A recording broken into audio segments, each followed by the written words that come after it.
Hello there, guys, and welcome back to Bright Founders Talk from Temi, an international software development company that designs, builds, and delivers software for sustainable businesses and promising startups. Today, guys, our next guest, Henrik Ringström, co-founder and CEO of 12ID. Henrik, before we get started, I always like the speaker to correctly pronounce the name and if any kind of mistakes in the company name as well. So, before we start, Henrik, just correct me on those points and also give us a rundown of what is 12ID. Well, thank you so much, Matt, for having us. My name is Henrik Ringström, so you said it perfectly. The company is called 12ID, and what we do is we uniquely identify people. So we have an application which we're inspired by the Nordic solutions that we have here, and we've taken that inspiration and made it a very scalable model.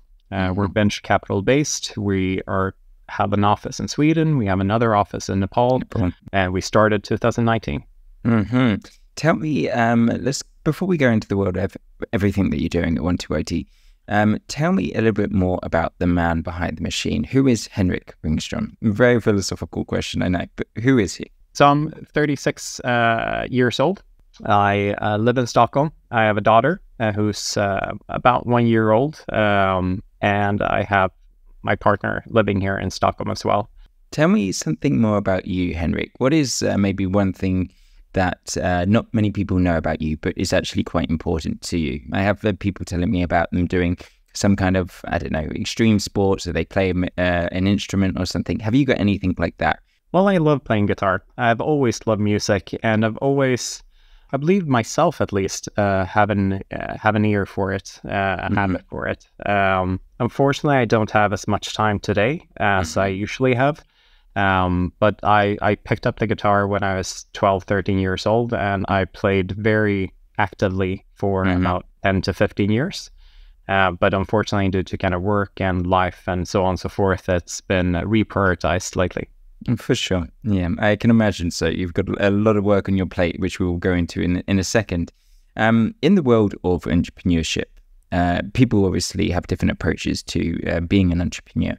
For you, what is the most ideal entrepreneur? Teaching by doing. I do not want to be in any way a person that delegates too much. I want to make sure that I understand every single kind of part of the company itself, meaning I need to do the legal to kind of learn the legal part, even though I'm not legally educated itself. I need to do the financials. I need to do the sales. I need to do diagrams of how data is flown through the architectural system to understand kind of the engineering part of it as well. So for me, I want to be a proactive person and try to inspire by doing. Okay. And what would you say is your kind of, your best strength as a leader? Do you have one thing which people would definitely say, yeah, this is Henrik's strength? I'd say I never give up.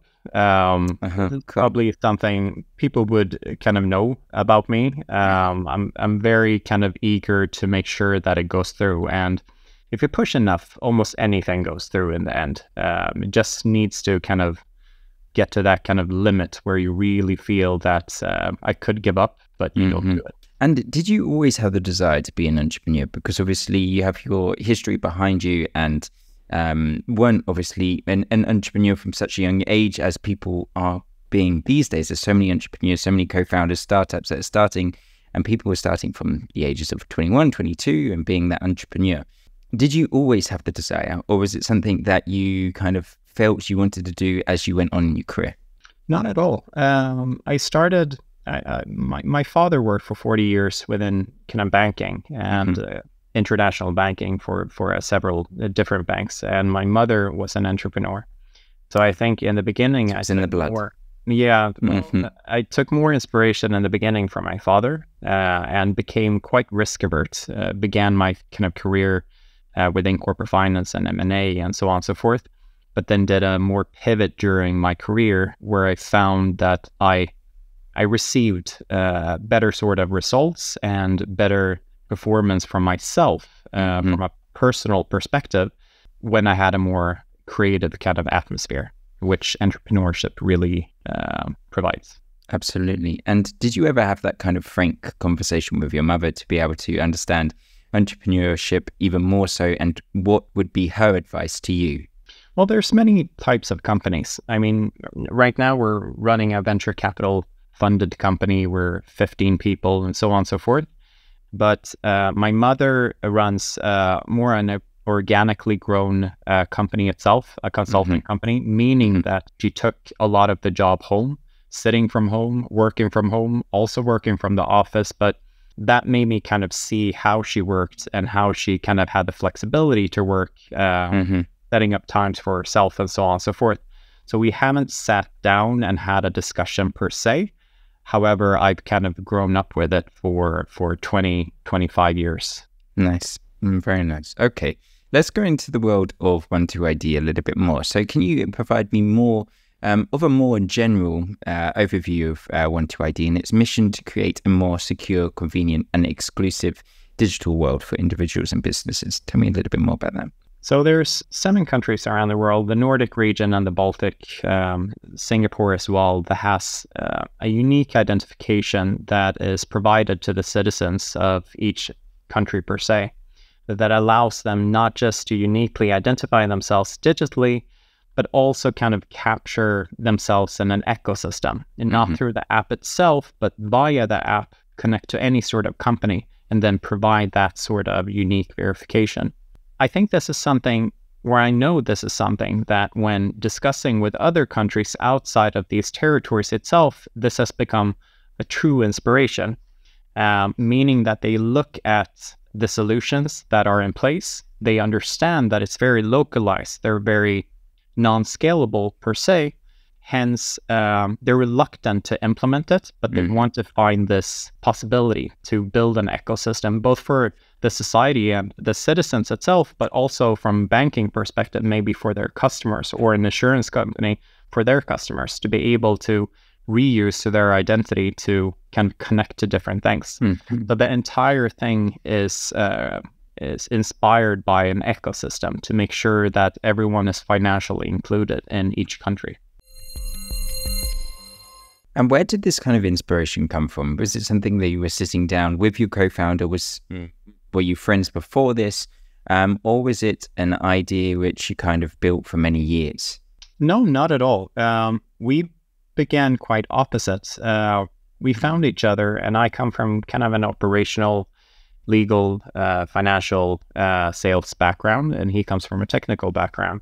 And in the beginning, we looked at different sorts of platforms, different sorts of services that we could provide on an international basis. And we always came back to the user acquisition part.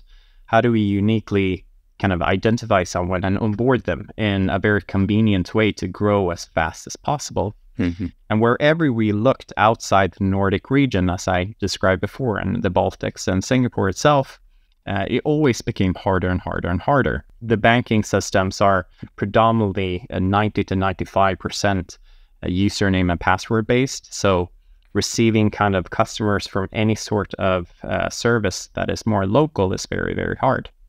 Due to that, we look back at the solutions that we have in the Nordics and instead look, why don't we have this in all other countries around the world? We made something scalable instead. Very nice. And what about the original MVP?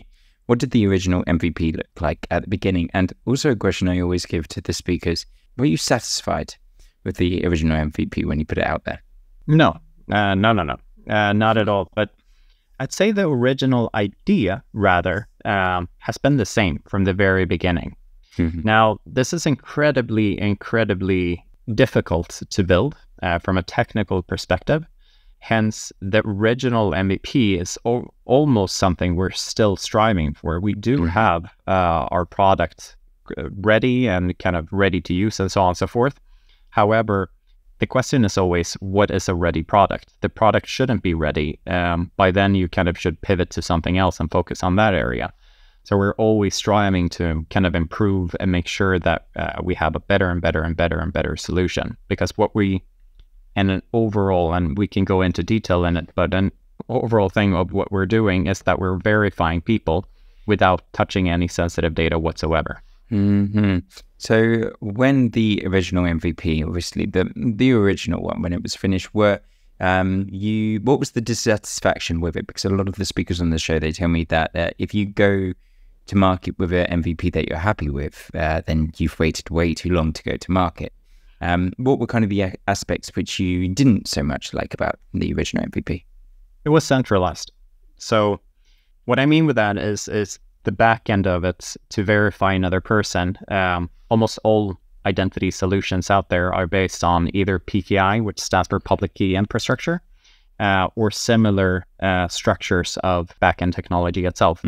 Hence, our original one was more a UI play with a back-end that was centralized. So my biggest dissatisfaction was not the front end itself of what it could do, rather how it worked in the back end and how we could scale the company. Tell me a little bit more about the Swedish way of doing things. What is the Swedish way? For example, we are a Ukrainian-based company. I'm British, but I live in Ukraine. Ukrainians are very direct, and they also are very, they like to tell the truth. They work from the truth. So, for example, if they say, someone says to them, can you do this? They will say, no, we can't do this. And they will work backwards towards yes, we can do this, and work towards yes. What is the Swedish way of working? Swedish people are known to be humble. And although we do have kind of very many unicorns that comes out from the startup era and so on and so forth, we don't brag about them. We don't jump into conclusions and so on and so forth. So the issue with this is that this also occurs during the business hours. So when having a discussion and a conflict starts to kind of grow, and even arguments between two people, it's hard to find kind of the core discussion or core solution to an argument, because not everything is shared during kind of that process. So we're quite conflict afraid. So tell me, with obviously you've got offices in Nepal as well. You've got your how would we say, your franchise based in Nepal as well. So with that, how are you able to kind of merge the two? So if Swedish people are very much not direct, how have you found that working with the guys in Nepal? Are they direct? Are they the same? It's a big cultural difference. Almost everyone that works at One2ID has cultural experience from before. Either they came from different countries or they resided outside of Sweden for a long time, including myself. So we try to use this in our advantage to understand the other culture and kind of live by them instead of trying to implement something based on us. In Nepal, they're very much more hustlers. They're very extremely good at networking and kind of creating these kind of discussions with different people and opening up doors and so on and so forth. It's only a positive kind of experience for us. Tell me a little bit more about the journey with Nepal as well. So how does a One2ID, how is it leveraging its global presence? And are there kind of any specific challenges and advantages by operating in these two countries? Well, when we started kind of figuring out where we should try to approach with One2ID, we looked at it from a due diligence perspective and a market perspective. So Nepal, although it's a small country in Asia itself, it's 30 million people. So it's about the same size as all of the Nordic countries combined. That said, also their digital transformation is just exploding at a very high growth, and their mobile penetration level or smartphone penetration level, which means basically how many of the population has a smartphone, is very, very high, and especially based on kind of that level of developing country itself. So this makes them approachable for new sorts of technologies and new sorts of implementations. And since our kind of commercial model is based on per verification, we'd rather approach a market with a lot of people. Wow. So we're also approaching, Bangladesh, Brazil, and so on and so forth. And it's 200 million people in Brazil. There's 165 million people in Bangladesh, and so on and so forth. Wow. So the choice of Nepal was kind of the strategic importance of what it could give the footing, obviously, to expand there, and then you can use that experience to expand to other similar countries. Tell me a little bit more about your past. So obviously you've worked for the companies like Deloitte. Deloitte, obviously one of those huge companies, as soon as people hear it on a resume, is prick up. Tell me, what kind of experience and kind of knowledge did you learn from Deloitte, which you were bringing into the world of One2ID, Was it so significant, like people say, I've worked for Deloitte, or is it just a name? Deloitte was a perfect place for me to start my career within. I started there directly after my university studies, and they have a great structure of how to present information, how to structure your work, what to do, what not to do. They're very used to working with young people, meaning directly after university, which gave me kind of the foundation of what I do today and how structured I am today in a working environment. That said, working for any big corporation, regardless if it's Deloitte or if it's another conglomerate, they are very square, and they need to be square, meaning that they focus very much on, if you're getting employed by them, that this is what you should do. You shouldn't do anything else. If you're good on something else, then employ for that job instead. And that's normal. However, I felt after a few years in, and especially in corporate finance, it's worked the same as it has from the 80s and then into the 90s and the 2000s and so on and so forth. It's just the industries and kind of the templates that change, but the models are very much the same, meaning that there's not a lot of innovation within that industry itself. So I think after a few years, I felt that I need to test something else, hence why I left. Tell me more about, with your past, has there been a year or a significant moment in one of your other ventures and one of your other companies' experiences that has helped you today more than anything? Is there like that one thing which you remember as, without this, I wouldn't be able to do what I am today? I'd say, yeah, for sure. I mean, prompts to Antler, but Antler is absolutely one of those. And another company is Epidemic Sound, and I can go into both of them. But after I did my corporate finance years and M&A years at Deloitte, I tried another kind of boutique investment bank. But after that, I went over to a company called Epidemic Sound, and I joined them when they were about 25 people. And that kind of journey, working from 25 people up to 350 people in only 2.5 years, was an extremely challenging, but also very, very fun period. That really showed me the sense of creativity, but also how you can motivate people by providing them kind of a platform to show their skills and to expand on their skills, even though it's not their focus area. Wow. Okay. In regards to, I forgot to ask this question a second ago about Sweden, but in light of Sweden's history of innovation and banking legacy and identification solutions, how does 12ID build on this legacy, and what is going to set 12ID apart from anything else out there? Sure. How a verification solution or an identification solution works is that if in Sweden, for example, if one of our banks, say SEB, would provide an identity, they would do it with a solution called Mobile Bank ID. It's the local solution that we have here. There's another local solution called Bank ID in Norway, another solution called NEM in Denmark, and so on and so forth. And they're all kind of the same, and they're all based on the same infrastructure, the PKI-based infrastructure. What SEB would do is they would verify me physically or digitally, and then they would provide me with a certificate. And the certificate would be allocated to a mobile phone, and that mobile phone then can be used to identify towards a third party, say an insurance company. That insurance company cannot trust you as a private person, although you have the certificate, because maybe you changed something in the certificate, maybe you hacked it, maybe you modified it, and so on and so forth. So in that kind of process, they also have a central database where they receive the certificate and they can compare it with whatever they have in this central database, which means that indirectly, SEB, the bank, would be sharing parts of the information into this central database so that the third party can compare what they received from the user.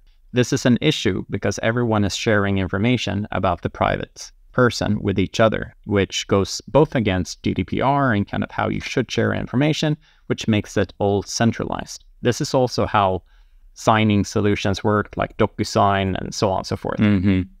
So our space in this, to go back to your question, is that what we've done is that we work with ledger technology and zero knowledge proof instead to be able to verify the user without us needing to receive any of the sensitive information.